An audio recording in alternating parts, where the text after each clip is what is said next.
On continue de parler de ce 37e sommet de l'Union africaine avec notre invité, Seydi Kaba, journaliste et auteur. Bonsoir. Bonsoir. On a eu un sommet avec au menu beaucoup de conflits et de crises. Dans son discours, le président de la Commission de l'Union africaine a parlé notamment du Sahel, mais pas seulement. Est-ce que le rôle de l'Union africaine peut aller au-delà finalement de constater ces différentes crises et ces différentes périodes, ces différentes péripéties que traverse le continent africain? Non, il le faut. Il faut que le leadership des crises en Afrique soit assumé par l'Union africaine, ce qui n'est pas le cas aujourd'hui.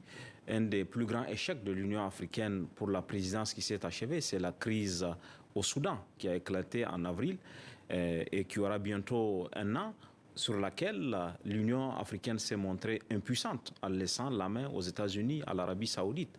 Donc il faut que l'Union africaine repense sa stratégie de gestion de crise. Jusqu'ici, la stratégie de l'Union africaine a été de déléguer la gestion des crises aux organisations sous-régionales, c'est-à-dire les crises au Sahel à la CEDEAO, les crises dans la Corne de l'Afrique à l'IGAD, les crises en Afrique centrale à la CEEAC, ça ne marche pas. Il faut donc repenser et il faut que le Conseil de paix et de sécurité de l'Union africaine ne soit pas une structure de plus que la Commission. Il faut que les crises en Afrique puissent être gérées au niveau de ce Conseil de paix et de sécurité. Ce n'est pas le cas aujourd'hui. La Mauritanie succède aux Comores dans la présidence tournante de l'organisation. Quel bilan peut-on faire du mandat de Azali Assoumani? Que peut-on en retenir? Oui, absolument. De toute façon, c'est une consécration diplomatique. Pour ce jeune archipel qui a accédé à l'indépendance en 1975, c'est la première fois que les Comores ont pris la présidence. Et on peut mettre au crédit du président Assoumani des avancées sur le plan de l'adhésion de l'Afrique au G20, sur le plan aussi du premier sommet sur le climat. C'est vrai qu'il reste un bilan très mitigé en ce qui concerne la gestion des conflits eux-mêmes. Mais vous savez, la présidence de l'Union africaine repose toujours sur des moyens diplomatiques, des moyens financiers du pays qui est en charge. Donc les Comores ayant un budget limité, un personnel diplomatique limité, on peut mettre à leur crédit d'avoir essayé de faire ce qu'ils peuvent faire.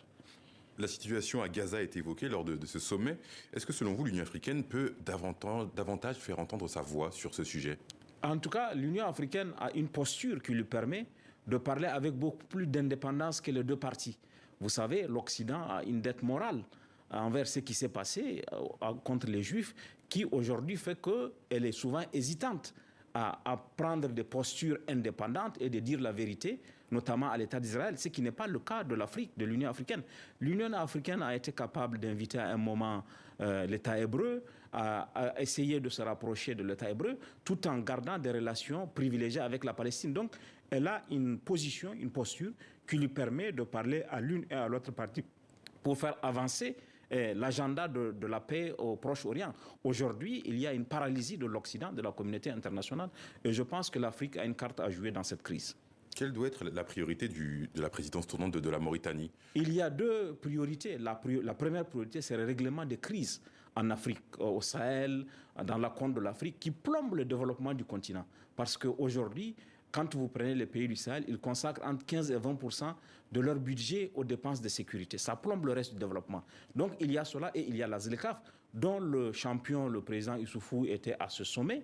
Et cette ZLECAf qui a connu une avancée et qui doit se poursuivre, parce que si l'Afrique veut peser dans les échanges internationaux, il faut qu'on arrive à ce niveau d'intégration économique. Et je pense que le président Issoufou, qui était à ce sommet, a pu faire avancer l'agenda de cette ZLECAf et qu'il faut espérer que justement que ce marché commun africain se réalise assez rapidement pour qu'on puisse arriver à peser dans les échanges internationaux, parce qu'aujourd'hui, la part de l'Afrique dans les échanges internationaux est marginale.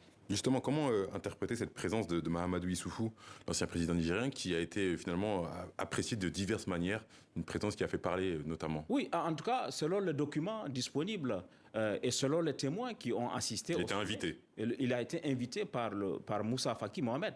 Et il n'est pas surprenant que certains que beaucoup aient été surpris par sa présence, parce qu'il y a quand même une controverse qui n'est pas encore résolue sur le rôle qu'il a pu être le sien lors du coup d'État de 2026. Mais ça, c'est une question interne au Niger. Mais je crois que l'Union africaine, en suspendant le Niger et en invitant le président Issoufou, a créé une sorte de confusion qui peut être mal perçue. Par rapport à la ZLECAf, c'est quoi la priorité, l'enjeu numéro 1 par rapport à la ZLECAF? Il y a un processus de ratification. Au moins 47 États ont ratifié. Maintenant, il faut passer à la tarification douanière commune, au marché économique, à la pratique. Et pour l'instant, il y a une espérance du fait que l'Afrique, en devenant... Aujourd'hui, vous savez, nous sommes dans une situation où, dans les meilleurs de la sous-région, les échanges intra-africains sont de 15 à 25%. Alors que dans le reste du monde, c'est plus de 60%. Donc, il faut accélérer cette intégration économique et permettre à l'Afrique de se passer des matières premières. Parce que le piège pour les Africains et leur économie, c'est de compter essentiellement sur les matières premières qui sont exportées à l'état brut. Il faut qu'on arrive à des transformations et je pense que la ZLECAf peut à la fois favoriser les échanges intra-africains tout en essayant de permettre à l'Afrique d'avoir de la transformation économique. Il n'y a pas de raison que le Nigeria importe de la viande d'Argentine alors qu'il peut en importer du Tchad et du Niger, qui sont ces deux pays voisins. Merci beaucoup, Sédi Kaba. Vous êtes journaliste et auteur et merci d'avoir répondu à nos questions. Vous sortez d'ailleurs un livre la semaine prochaine avec les éditions L'Harmattan intitulé Crise interne au Conseil militaire suprême du Niger. Ça sera disponible en commande dans toutes les bonnes librairies. Merci beaucoup.